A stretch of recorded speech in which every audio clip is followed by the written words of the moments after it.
Hindi ba mahirap maging opisyales ng Liberal Party ngayong mga panahon na ito sa ilalim ni Presidente Duterte? Depende talaga yan kung ano yung sinusulong na polisiya at agenda para sa mamamayan.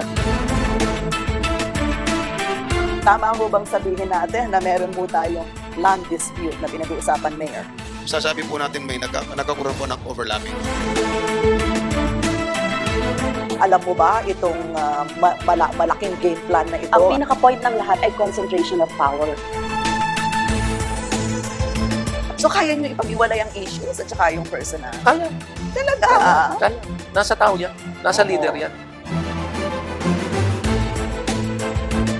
Kung wala tayong dollars, wala mangyayari sa bill. I wanted to have a seat there for us to have a voice. Yung bulok, korap, wala siyang pakialam dyan. Kailangan dito kayo sa akin. Hindi pera ang kailangan para ibalik ka sa pwesto ng mamamayan kung hindi performance. Build up a civilization of love and a culture of life. Ang punot dulo ng bawat usapin ay ating lilinawin.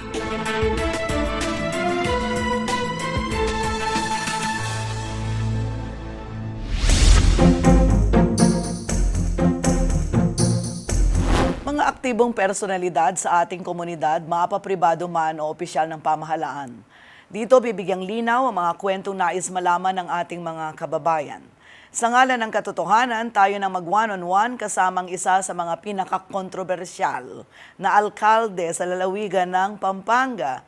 Walang iba kundi si Guagua Mayor Dante Torres. Hindi maitatanggi na kontrobersyal ang alkalde ng Guagua, Pampanga na si Dante Torres.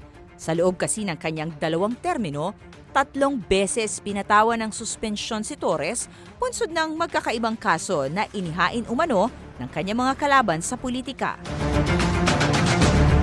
Ikinagulat rin na marami ang pakikipagtandem ni Torres kay Vice Mayor Sajid Yusuf sa May 2019 elections. May hindi raw kasi pagkakaunawaan ng 2 opisyal sa nakalipas na mahigit 2 taon bunsod ng magkakaibang pananaw sa iba't ibang usaping pambayan. Sino nga ba si Mayor Dante Torres at ano-ano ang kanyang pinagdaanan bago marating ang pinakatuktok na posisyon sa bayan ng Guagua? Handa na ba siyang sungkitin ang kanyang ikatlo at huling termino?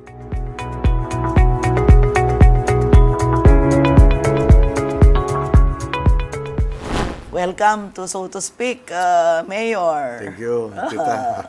Okay lang ba sa iyo yung katawagang controversial? Ay, oo. Saan tayong sikat, di ba? Ilang beses nga kayong nasuspinde? 3. 3 beses. Lahat yon ay resolbado na. Hindi pa. Baka yung 2 mareresolve na, no? Pero yung isa kasing, yung pangatlo kasi parang ano lang ng sandigan bayan yun para automatic yun Actually, pati yung mga ombudsman, automatic yun. Hindi ka pa naman guilty, kagad, dinalo ka nila, no? Pero okay lang yun. Siguro pag panahon na para mapalitan yung charter ng ombudsman. Pero Mayor, maitanong ko sa inyo, hindi ba magiging mga grounds for disqualification yon kung sakali? Well, palagay ko hindi naman. Siyempre, hindi pa naman final and executory kung sakasakali magiging guilty ako. Pero malabo maging guilty ako. Oo. Lahat ng yan, kumbaga, mga kaso na napatawan kayo ng preventive suspension pero hindi pa kayo talaga convicted. Oo, kumbaga. yan. So ilan ho yung mga humabol na kalaban ninyo ngayong Bali, halalan? 3. 3 yung magiging kalaban ninyo. Sino yung pinakamalakas yung kalaban? Actually, malakas silang lahat. Malakas silang lahat. Pag nagsama-sama sila. Kahit na. Malakas Kahit na hiwa-hiwalay. Oo. Anong pakiramdam nyo ngayon? Well, hindi naman ako pero I still believe may performance tayo, no? At naniniwala pa rin yung mga tao sa ating kakayahan bilang isang local chief executive. Kaya siyempre, kakabahan ka rin, no? Kamukha ng mga ibang mayor. Yes, of Hindi ka naman course. pwedeng sabihin na, ay, walang kwenta mga kalaban na yan. Hindi naman pwedeng masabi yan. Kasi, kumbaga sa laro yan, no? Para sa basketball, biglang-bigla. Last 3 minutes, makashoot siya ng 3 points, over lang siya ng 1 point, Oo di ba? naman, oo. Kaya mas maganda na yung yun pa rin ang dapat mong gawin. Mas maganda pa nga, magsipag ka para makita ng mga tao na kung last term mo na, tinatamad ka na. Oo. Gusto ko malaman at palagay ko interesado yung mga nanonood sa atin tungkol sa personal background ninyo. So okay lang pag-usapan Yeah, okay natin lang, yung okay personal lang. background. Kayo po ba talagang tubong gwagwa? Yeah, I'm from Betis. Betis. San Juan de Pomuceno. Oo. Kumusta ang Betis nung mga panahon na kayo'y maliit pa na sabihin na natin nasa elementary? How was Betis at that Well, time? as usual, yung kamukha ng Bacolor, di ba? Dahil magkatabi lang Yeah, tayo, no? yes, oo. Actually, ang Betis, it's a former town. Nagawa lang na-annex lang sa Guagua during the time of Governor, yung taga Bacolor, in 1902. 1902, no? Yeah, Oo. nasama. Still, tahimik pa rin, no? Yung, kumbaga sa ang pare parang siyang mayor doon dahil nga masyadong closely attached yung mga tao sa simbahan. So, still tahimik din. Of course, as time goes by, marami na rin umaalis, umaasenso, nag-aaral, no? Kaya yung mga sikat doon, halos nasa Manila na, yung mga iba, no? And then, pabalik-balik pa rin sila. Siyempre, kamukha rin ng mga ibon yan, babalikan mo kung saan ka nanggaling. Yung mother ko is a plain farmer, no? Tagalubao, actually Tagalubao yung mother ko. Okay. Datu. And then, yung father ko naman, nagtrabaho siya sa Clark during the time of the Americans. Tapos,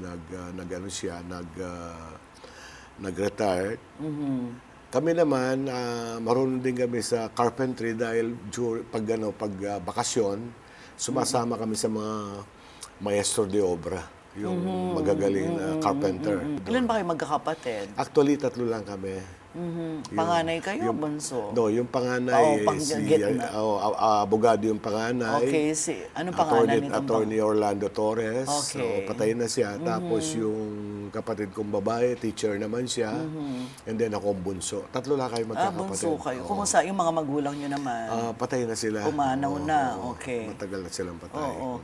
Yung pag-aaral nyo, saan kayo nag-aral? Nag-graduate ako ng elementary sa Betis Elementary School, yung pinakamatandang eskwelahan doon. Tapos high school, GNC. And then nung college ako, transfer. Gusto ko sa Manila, kaya lang yung mga parents ko hindi ma-afford. Nag-aaral ako, pero nagtatrabaho, pero hindi ko kaya. Kaya umuwi ako ulit sa Pampanga, and then nag-aaral ako sa Assumption. Okay. Graduate ako ng Assumption College. Yes. Nung nag-aaral kayo, ano yun? Ano yung paboritong subject nyo? Nung bata kayo? Law, at saka finance. Talagang... At saka accounting. Pero magaling talaga kayo sa numero nung maliit pa kayo. Medyo. Kasi accountant kayo, di ba? By profession. Yeah, by profession. Oo. Oo. So, you really wanted to be an accountant from childhood? Actually, kung talagang masusunod, kung may pera lang kami, gusto ko doktor, kaya lang. Wala akong choice, no? Siyempre, mahal ang pagdodoktor. Hindi kaya ng mga parents ko. So, nagsettle na lang ako sa BSc, major in accounting. Pero akala ko gusto nyo rin ng law. Yeah, gusto Yung ko rin law kuya dahil nyo, dahil di ba? nga yung kapatid ko, abogado. Kaya lang, kung maglolo ko, tatapusin ko muna yung kako. Baka hindi ko kaya maglo, wala kami pambayad ng matrikula kako. Kaya gano'n ang nangyari. Pero natapos... Halos sabay-sabay ba kayo nagkolehiyo? Magkakapatid? No, magkakasunod? actually yung kasunod ko, 8 years ang gap namin. Okay. Kaya medyo hindi ko man nakabarkada sila. Malayo. Malayo, Ang edad. Oo. Akala nga nila, hindi nila ako anak ng mga magulang ko dahil siyempre malalaki na yung mga... Pero hindi kayo spoiled. Ay, hindi naman. Kasi kung nag-spoiled ako, siguro hindi ko mararating yung ito dahil sa kahirapan ng buhay, di ba? Kaya nagtiyaga talaga ako para mag-aral, kasi nakita ko ng buhay ng karpintero, buhay ng mason. Oo. Dahil nga sumasama kami. Oo. Imagine, pag bakasyon nga, sasama ka, halimbawa, ang masamahan mo, mason.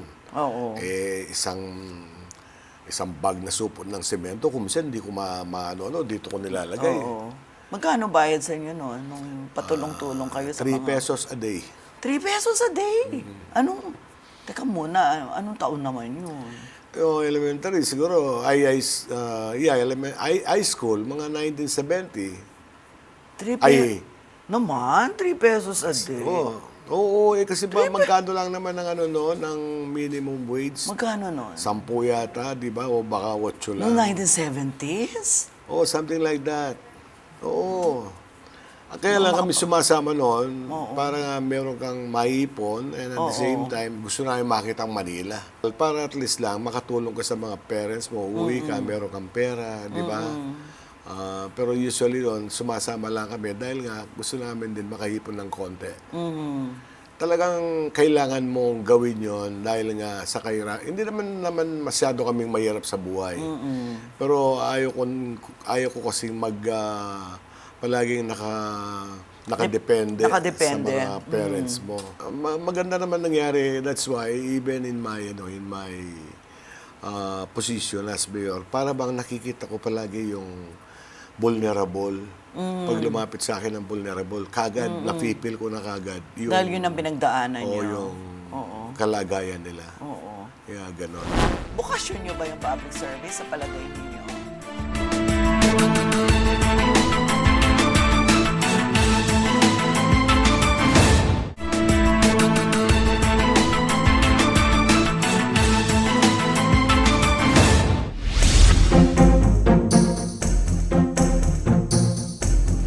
Mayor, kumuha kayo ng accountancy. Agad ba kayong nakakuha ng board? Yeah, nagtrabaho muna ako sa Manila, sa bangko, tapos... Saan bangko, naalala nyo? naalala ko pa. Yung Comtrust. Comtrust, oo.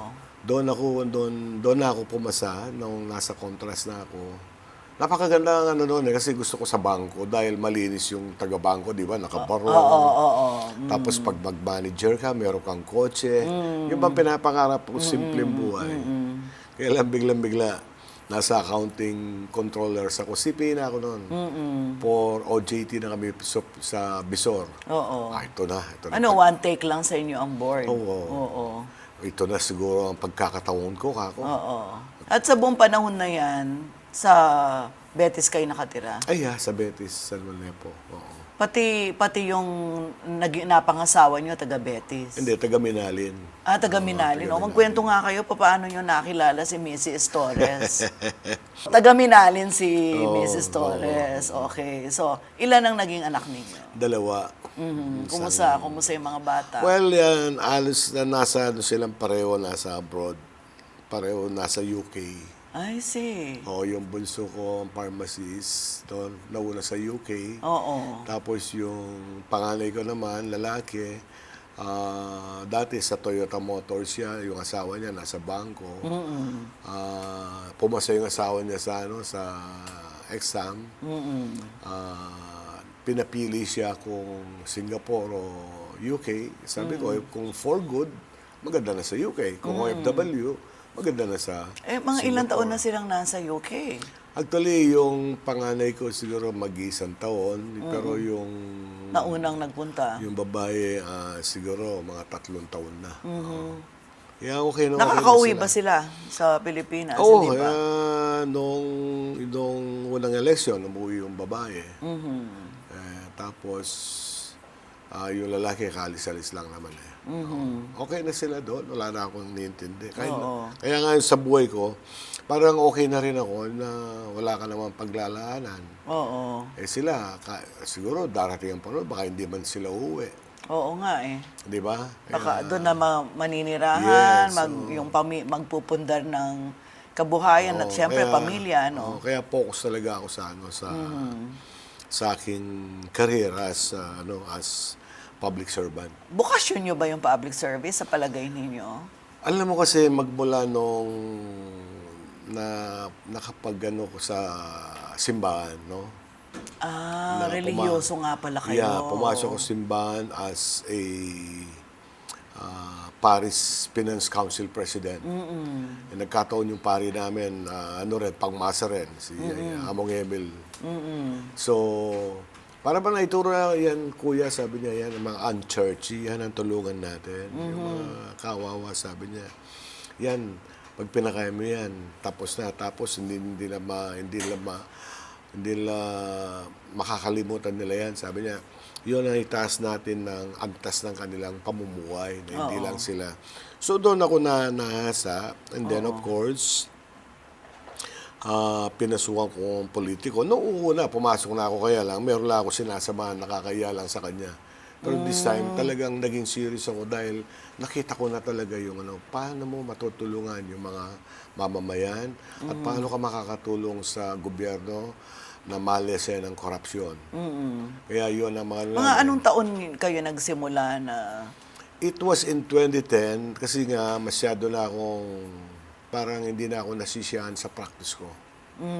Alam mo naman yung practice. Alam mo na yun, hindi ko nasasabihin sa yung accountancy. Oo. Hindi naman kuminsan, hindi naman pera ang pinag-uusapan doon eh. Kaya lang, pag tinatamaan na yung mga kliyente mo, parang napipikong ka na. Kaya sabi ko, ayoko na. So, subukin ko ang politika. Baka dito, we will practice good governance. Kaya nga naging good governance yung naging hadikayin namin. Oo. Kaya... Pero Partido Liberal kayo nung una kayong tumakbo. Panahon ni Pinoy yan, di ba? Yeah, panahon ni Pinoy. Tapos, hindi, even on the second election, ano pa rin kami? Liberal ka pa rin. Liberal pa rin kami. Teka muna, parang nung una kayong tumakbo, natalo kayo eh. Yeah, it was in 2010. Oo. Three corner fights yun. Siyempre, yung boto namin, nagati kami nung isang siyempre. Sino yung kalaban yung matindi noon? Hindi, ang kalaban namin yung sitting mayor. Ano nga bang si... Rivera. Yeah, oo. So, tatlo kami, siyempre, sa kanyang whether you like incumbent it or not. Siya, Incumbent. oo. Tapos, yung over naman niya sa akin, hindi naman masyadong Malaki. malayo. Yung pan-third, malayo. So, ang ginawa ko, tapos hindi kami dala na iglesia. Kung dinala ko na iglesia, hindi mo na alam, baka ako nanalo. So, sabi ko, next time, pag nag-meet tayo, one-on-one, lalabanan kita. Yun na nga, one-on-one, naglaban kami. Napakaganda ng wala man kaming pera, pero nanalo kami. 2013 yan. 2013. Yeah, ang namin... Sino kapareha mo nung panahon na yun? Actually, yung isang umabol ngayon. Kaya Sino? nga, Si siguro, Pring? Yeah, kaya siguro medyo masama ang loob. He was not a part of the development and he was not a part of the good governance. So kalaban niyo uli siya ngayon. Ano nga first name ni Pring? Kasi kung minsan ginagamit niya, lang, pero Juanito palang pangalan niya. Dalawang pangalan. Juanito Pring, oo. Dalawang pangalan niyang ginagamit. So, we are for good governance. So, meron pala silang sariling agenda. Sabi ko, hindi tayo po pwede dyan. Hindi kamukha ng dating mayor ka, o ikaw pulis ka. Di ba noong mga panahon na yan, o ikaw. Ngayon may QS ang public service. Pag hindi ka qualified, you will not be allowed to be given a plantilla position. Sabi ko, hindi pala tayo. Akala ko pa naman, we are for good governance. Sa pagpapatupad mo ng sinasabi mong good governance, ang ikinagugulat lang ng mga nag-oobserba, bakit 3 beses kayo masususpende?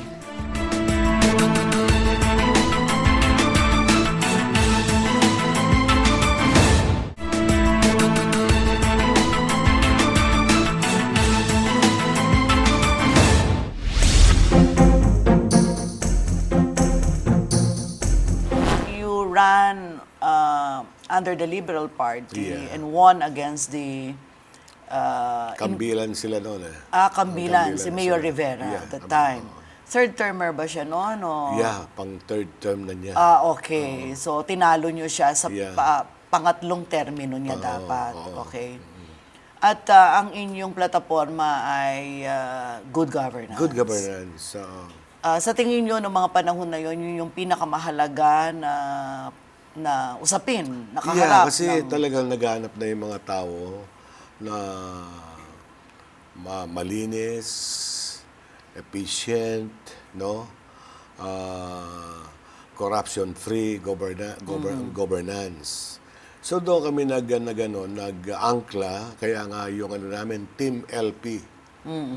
May meaning yung team at saka yung LP.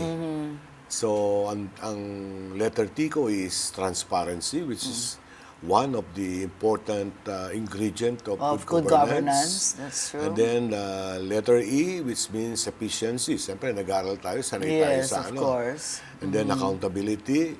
Willing naman akong aminin kung ako nagkasala, no? Kung ano yung pagkakamali, kaya ko naman aminin sa tao.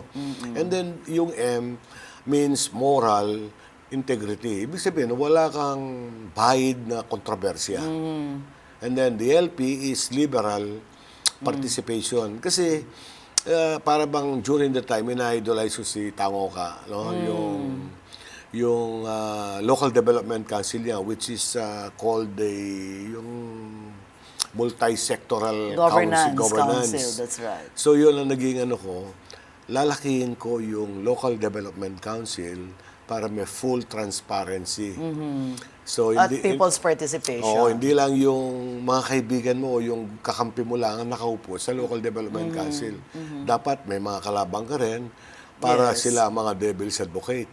Kasi you cannot perfect kahit marami kang inisip, no? So those are Hindi the ba things. naging matino yung Local Development Council nung bago kayo? Hindi, dahil kasi yan ang isang pinupuntirya namin doon kasi sila lang. Dito may mga kalaban. O, meron akong tricycle driver, meron akong... Pero kailan nagsimula yun? Wala ba sa kasaysayan ng Guagua na nagkaroon ng matinong nanungkulan?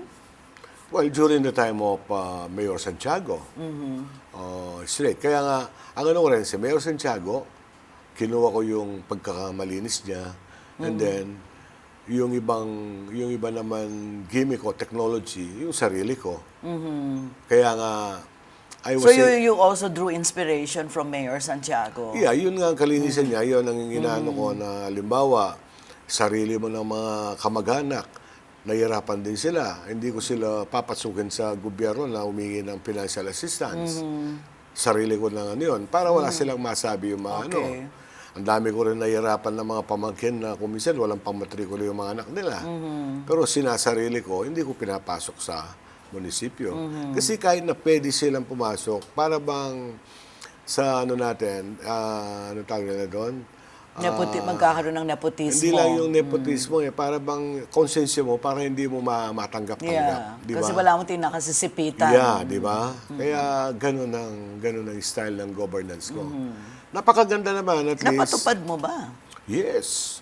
Actually, Hindi ba parang sa pagpapatupad mo ng sinasabi mong good governance, ang ikinagugulat lang ng mga nag-oobserba, bakit 3 beses kayo masususpinde? kasi nga ganito yan, no? Di ba? Parang ironic masyado, di ba? Para maintindihan ninyo, no? Pagkaupo ko, dahil nga hindi sila napagbigyan, yung isa, yung sinasabi mo, gusto niya Yung kandidato gusto para niya vice mayor, si Juanito Pring, yung gusto niya tinutukoy maging niyo. administrator. Yung isa gusto niya maging assessor. Yung isa gusto niya sa water district. Yung isa gusto niya sa OSCA. May mga agenda pala sila na hindi ko alam. Sabi ko, hindi ko ma-attempt na kukunin kita pag wala kang ginagawa. Sabi ko sa kanila, if you want, ikaw, mag-stay ka. Gusto mo, ati tayo sa sahod ko. Pero kung sila ay tumakbo noong 2013, di ba? At natalo silang lahat, hindi nyo naman sila pwedeng kunin kaagad, di ba? Oh, yan ang sinasabi ko. Lilipas Tsaka pa pangalawa, dapat yung 1 year. Oo, tsaka pangalawa, mayroon na silang agenda. Anong agenda yun? Ayun na nga, yung personal agenda. Gusto nga nilang pumapel sa munisipyo. Alam mo kasi, nung hindi sila napagbigyan, after 3 months, dinimanda na ako sa ombudsman. Pati yung dating mayor, sinama ako. Okay. O tapos, gumawa sila ng recall. Hindi sila umasensyo. Basta wala sila, alang ginagawa kundi ganon. Palagi siyang nag-ano. Nakikita naman ng mga tao, nagtatrabaho si mayor, banat ng banat. Bandang uli, nawala na sila ng kredibilidad. Pero gusto nila kayong madiskaril. Oo. Kasi nga... Dahil gusto nilang gumanting personal sa inyo. Yeah. Pwede mo nang masabing ganon. Basta kahit na anong mangyari, lalabanan namin si Dante. Mga ganon. Hindi wala siya. Kung gusto nilang talagang manungkulan, bakit? Sana. Mayor, kahit na hindi mo ipakialaman, ito, gagawin natin, magukay kami ng lilinisin namin ng ilog. Wala. Puros paninira. Facebook, paninira. Alam mo kasi, pag naging good governance ka, marami ka rin tatamaan.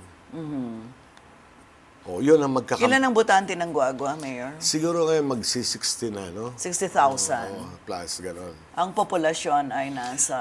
May gitna 100. Pero, inano ko nga yung population namin eh. Kinu-question ko nga eh. Hindi ako naniniwalang gano'n eh. Kaya sabi ko sa mga... Anong hindi kayo naniniwalang... na ganito lang ang ano ng population ng Guagua. Kasi... Ang tingin niyo mas malaki mas sa malaki. 100,000? Oo, kasi nga, siyempre, nangangarap din naman ako maging syudad. Ang Guagua? Oo, kaya Balang nga, araw? Kaya nga halos lahat ng mga nagtatrabaho doon, pinaral ko. If you want to get a masteral degree. Kasi baka dumating, hindi man nasa KOK ka pa noon. At paano mo sila, kailangan mo silang i-prepare para pag dumating tayo sa AISA o kaya ESO, marunong na silang gumawa ng balance scorecard. Di ba? Talagang yung San Fernando kasi yun ang ini-idol kong model. Nung mga, yan. O kaya lang, nung pagdating ko, talaga napakahirap. Basta yung nagtatrabaho doon, trabaho lang. Wala nang iba. Basta yan, sumasawad. Tapos. Wala nga silang plano sa HR eh. Yung kultura na... Oo, yung kulturan parang okay lang. Mayor ako, okay lang. Yung parang ganun lang. Hindi ako pwede sa ganun dahil nga galing tayo sa corporate. Oo. Kaya nga nahirapan ako sa Pero nakakapagtaka din, Mayor, kasi maganda rin ang kasaysayan ng Guagua eh. Precisely, that's why, yun ang talagang pinupunto ko na dati ang Guagua is the commercial center of the 2nd District. Nung maliit nga kami, may kasabihan nga, pag hindi ka na malengke sa Guagua, para hindi ka na malengke. True. Di ba? Kaya nga, yun ang nire-revive ko. Kahit yung mga taga Bacolor nun eh. San sa Fernando. Guagua Diyan or San pupunta. Fernando. Kaya nga, pupunta. yun nga ang naging topic ko nung na-invite kami sa China. Nagsalita. Kailan nagsimulang mag-deteriorate ang Guagua? After Mayor Santiago? Hindi naman nag-deteriorate. Pero talagang wala nang talaga, kawawa talaga yung ano. Ano yung mga naging dahilan? Well, siguro performance-wise, parang wala na, parang ganun lang. Yung mga typical na bayan na nandiyan ang mayor, okay lang. Yung mga ganun ba. I want development. Ako development na Oriented kayo. Oriented ako. Hindi ako po pwede sa nakaupo lang ako. Kung minsan nagtatrabaho ko up to the 7 o'clock in the evening. How do you now implement good governance in Guagua, considering na ganyan yung sitwasyon? So, unti-unti. Ang ginawa ko, So, sa first year nyo- what are the criteria? Di ba? Okay. So, hindi ka na mawawala sa criteria. Number one, good financial housekeeping. So, ibig sabihin, And are you doing that well? hindi naman ako makakuha ng good financial housekeeping kung laspag-laspag ang perang pag gumastos ka ng Which is ironic because kinasuhan kayo ng tatlong beses. Kaya nga eh. May technical malversation charges against you. Wala nga akong audit findings eh. Wala kayong AOM Wala. whatsoever Oo. sa COA. Oo. Yung binibintang nilang yon. Okay. Kaya nga yung tao hindi na naniniwala eh. So, ang tingin ng mga tao, politically motivated Yeah, yun. tsaka purely harassment. Imagine ba naman, makakuha ka na sunod-sunod na good governance. Actually, ano ka na? Hall of Famer ka na. Hall of Famer na ba ang Guagua? Imagine that. Kung meron kang talagang, ako sa mga tao, kung nagnakaw ko ng pera, wala, magre-resign na ako. Wala na akong moral ascendancy to rule. Pero itong mga ganyan lang ang inaano nila sa akin, hindi kami nagnakaw ng pera. Sabi ko, wala tayong ninakaw. Kahit sa mga staff ko, wala tayong ninakaw, huwag kayong mahiya. Talagang sa ganitong pagkakataon ka, kaya nga kung minsan, buti pa yata loko-loko ko eh.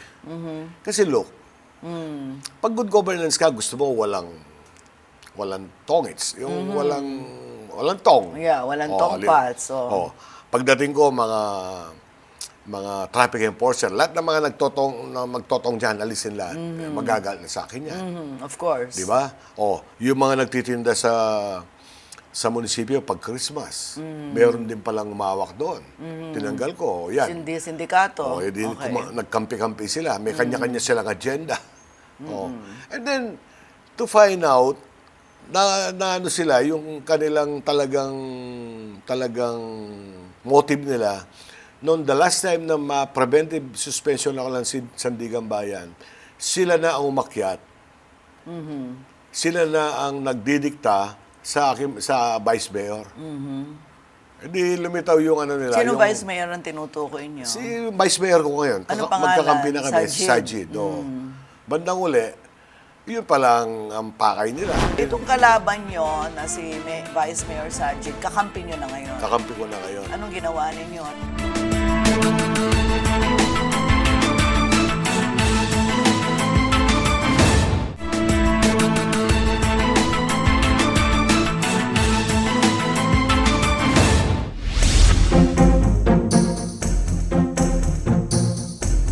Itong kalaban nyo na si Vice Mayor Sajid, kakampi nyo na ngayon. Kakampi ko na ngayon. Anong ginawa ninyo? Anong Well, it's a sekreto? unity ticket, no? Alam mo, kasi pag unity, ibig sabihin, meron peaceful existence of the whole municipality and the whole bureaucracy.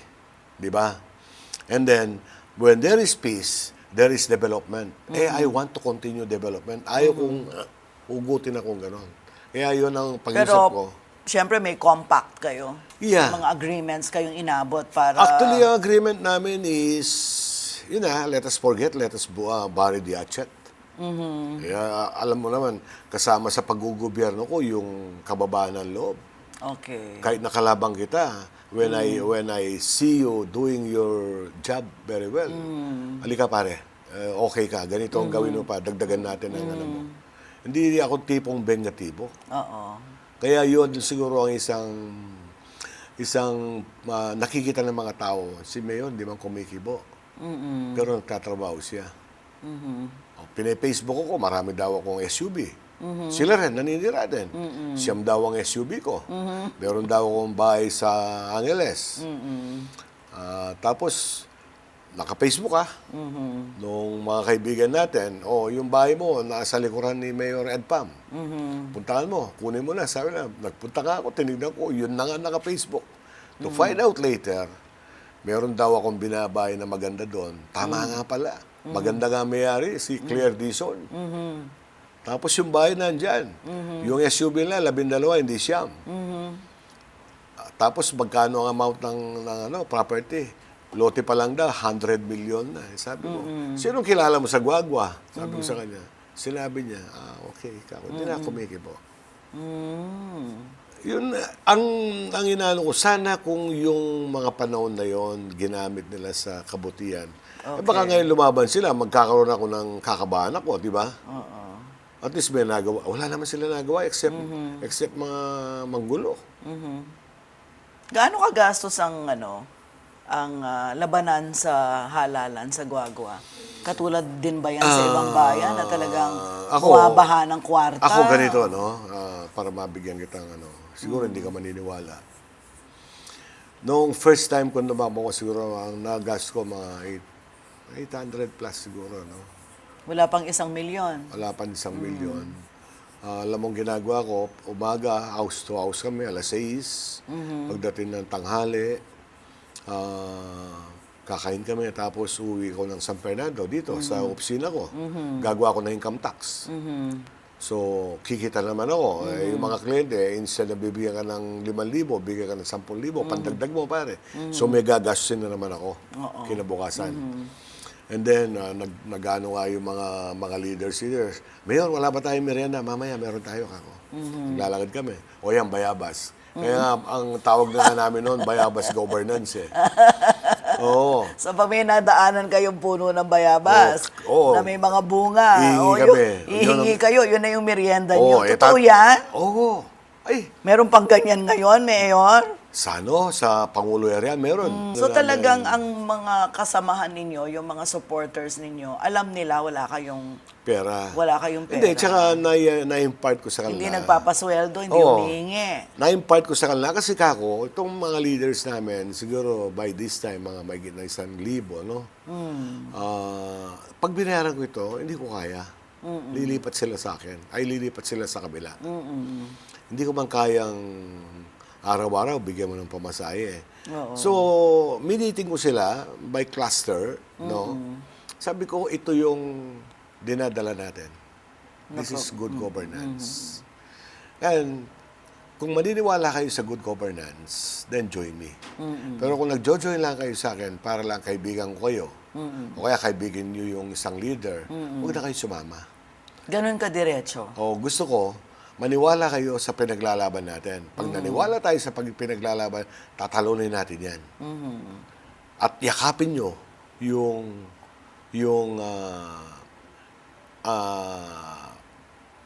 idealistong, yung ideals na tinatayuan natin. Mayor, sa loob ng halos 6 na taon na panunungkulan nyo sa Guagua, meron naman kayong mga nagawa na pwede yung ipagmalaki. Ay, marami. Infrastruktura. Ano yung pinaka, sabihin na natin, crowning glory ng inyong administrasyon pagdating sa infrastruktura? Dati lumulubog ang Guagua, ngayon hindi na lumulubog ang Guagua. Yung plaza namin na kinasuhan ako, one of the beautiful plaza in Dawul, Pampanga. Dati ano yan pwede kang maglagay ng tilapia doon Parang palaisdaan. and then Pero marumi. and then yung ilog namin. From day one, pag meron kaming linis ilog for environmental at saka climate change adaptation program namin. Malinis na yung ilog namin and then naka-riprap ng ilog namin. Okay. No? Halos lahat ng mga dating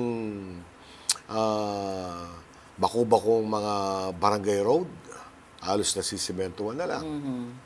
Kasi ang Magkano local income nyo ngayon? konti lang ang budget namin, wala man mahigit na 200 million lang So, Pero nung inabutan nyo, magkano? nababa rin Kaya hindi ko na masyadong matandaan Kaya ang ginagawa ko is to maximize. Ang internal revenue allotment, magkano? Mahigit na 100 lang. So, ang pondo ninyo, local income, Mababa rin plus yung IRA ninyo, nasa 300. Wala pa 300. Wala pa, hindi Wala umaabot ng wala 300 wala million? Oo. Kasi nga, I am confronted nga sa mga ibang bagay na Pero tanong mo kanina, paano mo nakuha ang good governance? May mga criteria. Okay. No? Peace and order, disaster preparedness, Okay. environment, social protection, health. At saka nga yung 6 na core value na yon, ang ng DILG is papasa ka ng 4, plus 1, okay ka na. Kami, everything pasado namin, yung 6 core value na yon, napapasa namin. And then, yun nga, right now, dinatnan ko yung market code namin 19 years ago, hindi pa Na-revise. na-revise. Ngayon lang na-revise. Paano ka kikita? So, ini-implementa nyo na yung bagong market code? Actually, yung iba, by next year, i-implement na namin kasi bagong pasa lang, no? So, ngayon taon lang napasa? Humingi nga ng Ngayon, I have to do something, attract investors. Kaya marami na mga investors ngayon pupunta. Sinong investor? Magbigay kayo ng pangalan? Chuson, nandyan ng Chuson. Isang malaking yan. Yung una, yung Save More. Isang malaking yan, no? Ngayon, papasok ang Shopwise. Tapos meron pang isang malaking nagpapagawa pa ng dyan, ng supermarket. Okay. In-invite ko ngayon yung mga ibang malalaking supermarket using their, meron silang medium size, kamukha ng Baby Robinson, di ba? May mga maliit na Robinson. Ngayon, pinapasukan na yung mga barangay namin, kamukha ng Alphamart. Mga mini-mart na maliliit, under din ng Sumart. Pero hindi ba mamamatay yung mga lokal na negosyante pag nagpasukan niya? Well, Yung mga may-ari ng mga maliliit na tindahan sa kanto lang? Alam mo, hindi ko naman pwedeng hindi accept ang mga yan. Kailangan nakaready tayo sa globalization. Di ba? So, ang mga local traders namin, kinakausap ko, o paggawa natin ng palengke natin para maging modern. Alam mo, kulturang lumang panahon pa, ayaw nila. Hanggang ngayon, ayaw. Imagine ba naman. Kahit na narevisa na yung Alam mo market naman, alam mo code. ba ang rental namin kung magkano sa isang tindahan? 102 pesos Hanggang ngayon. a month. So, after revision, magiging magkano? Aabot lang ng 500, pero kumontra pa sila. 500 oo. lang.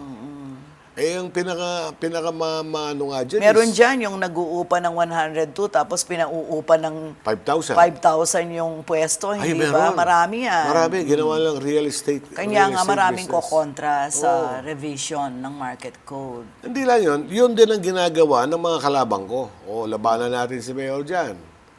Di ba? Siyempre, hanap ng kakampirin ng mga yun. Wala akong pakialam. Boto nila ako, hindi. Wala akong ano. Basta ang importante dito is yung bayan namin. Kasi kung hindi ko lang sila mahal, pumapasok yung 168. Anong bebenta nyo? Kamukha na ibebenta nila. Presyon Divisoria. Gagawin namin yung bayan mo. Divisoria ng Guagua. Aputrages ka, kung mamamatay yung mga tindahan ko ka, doon sila namamalengke. So, hindi ko pinapasok. Paano pakiramdam nyo ngayon tatakbo kayo uli sa isang halalan?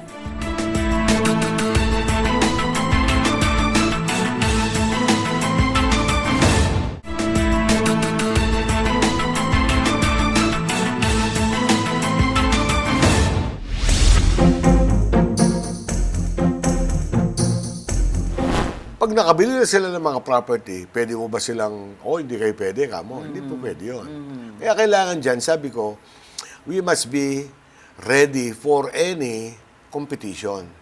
Pero yung mga iba naman matatatag, kamukha ng mga ibang malalaking grocery doon, kaya namin ang presyo nila. Sabi. Eh, kailangan kung minsan changes. Siyempre, mamamalengke ka, naka-aircon ka.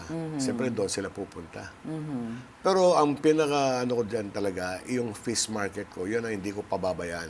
Kasi pag nawala because doon namamalengke for isda ang mga... Pag wala na yung wet market ko, mamamatay na Ay, yung palengke. totoo yun. Kaya Dapat yun ang- talaga, huwag nyo pabayaan yun. Yeah, kaya yun ang pinagaganda ko ngayon. Marami So, akong- anong pakiramdam nyo ngayon tatakbo kayo uli sa isang halalan? Anong, mahal ba kayo? Minahal ba kayo ng mga taga-Guagua sa palagay nyo? Sa palagay ko naman, lalo akong minahal, alam mo naman yung mga kumbaga sa kumbaga sa pelikula, kung sino yung naagrabyado, yun ang mahal ng mga tao, di ba? Kaya, at ako naman, wala naman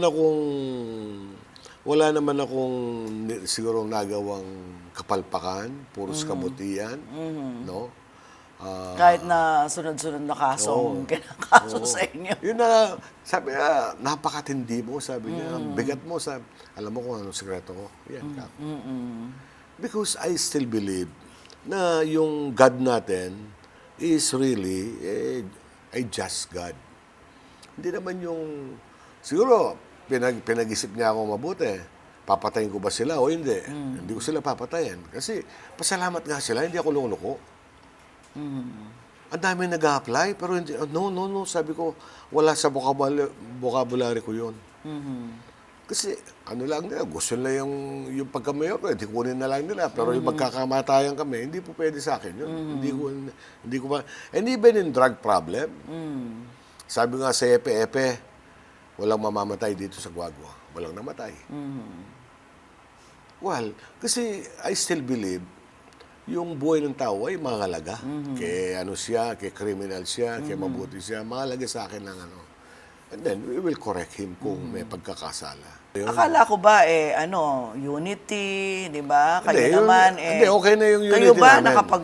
hindi ba, did you ever in the past extend your hands Kinausap ko na sila. reconciliation? Kinausap ko lang. Hindi acceptable.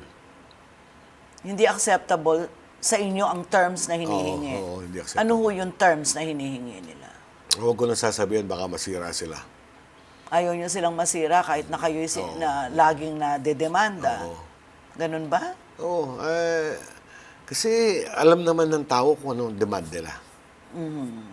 Imagine, yung smallest position, which is the OSCA,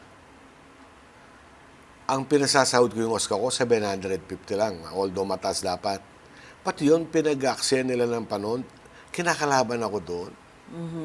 Kinakalaban kayong papano? Hindi ko tinanggap kasi hindi naman siya qualified.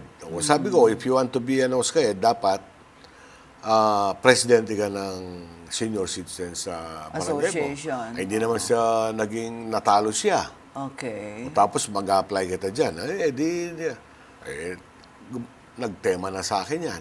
Sinisiraan na nila ako. Oh. Tapos yung iba, gusto niya. Eh, ang assessor ngayon, alam mo naman, naging HR ka rin dati. Ang assessor, kailangan engineer ka, and then It's a career you have to pass position. the real estate board. Hindi naman basta-basta, o ikaw ganito hindi pwede. Kaya datnan ko yung hierarchy namin, yung bureaucracy. Salary grade 24. Ang kasunod, 14. Ang layo, Anak lang ano? wetenga ako. Paano ko? What is your plan? Wala ko. Ito mga nito, bakit hindi nape-permanente? 20 years na. Kahit na yung utang na loob lang ng munisipyo dyan, yung pinakamagandang buhay niya, ginugol niya sa munisipyo in return. Hanggang ngayon, casual pa rin siya. Hindi siya pumapasa, sir. O nung ginawa mo na hindi sila pumapasa? Wala ko. Sana kumuha ka ng reviewer. Pinareview natin sa civil service exam mga ito. Ngayon, may bago akong style of governance. We will be launching on January, spirituality in governance. Hindi naman yung pagkabanal ang sinasabi ko. Spirituality, not religiosity.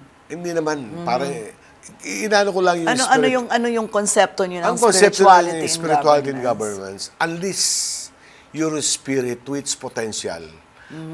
No, para matulungan mo lalo yung mga tao. I was struck by yung yung gospel ng Mark 2 yata to 12. It's about the paralytic. Yung 4 na tao, pinunta nila yung paralytic, Yeah, dinala I'm na kay familiar with Jesus. it, yes. Di ba? Yung paralytic, yan ang mga tao. Wala naman yung taong yun, wala naman balak na magpatingin eh. Yung 4 na tao, that is as the government, the government. So, tulungan natin siya, pumunta kay Jesus, at tayo naman, naniniwala kay Jesus, pati siya naniniwala kay Jesus. Sarado, so, umanap tayo ng resources para makaakyat. Sarado rin, so binutas natin yan. Nang pagkabutas natin yan, that is accountability. Mananagot tayo sa babae. So, in essence, complete yung ingredient ng good governance. I see. Kaya lang dito, talagang to the fullest, hindi yung tama na yan. And with this, can you totally eradicate corruption in government? Alam mo kasi, yung corruption kasi as a different phases. Di ba? Malate ka lang, that is corruption. Di ba? Kaya, siguro naman, mag-embark ako sa moral transformation in our little way. You want genuine capacity building. Yes, and then another is spiritual upliftment. Kung gusto nyo, part of the budget goes to retreat. Kasi kailangan sila mag-refresh. Di ba? Iboboto kayo muli sa palagay ninyo. Sa palagay ko naman, iboboto nila ako uli, no? And then those other people na hindi ko dating kakampi, no? Naniwala na sila sa akin. Marami ko kasing grupo, and then yung bang kahit na anong anggulo, kaya hindi ako kumuha ng administrator. Gusto ko pag may meeting, alam ko yung pinagbibitingan ninyo, hindi yung nagtatanong ako. Hands-on kayo. Oo. Gusto ko akong nagluluto. Para alam ko yung kahit na, halimbawa, reporter, masalubong mo ko sa kahit na nung pag-usapan natin, alam ko. Kaya mong sagutin. Oo, hindi ko yung nag-ano ko gan. Ayaw kasi yung, okay na boss. To find out later, sabog na pala. Okay. Diba? So Mayor, what parting words would you like to leave to our televiewers? Yeah, for the people of Guagua, no? Siguro mas lalong sipag, no? Dahil nga iwanan natin yung Guagua. And then I am preparing for the city of Guagua.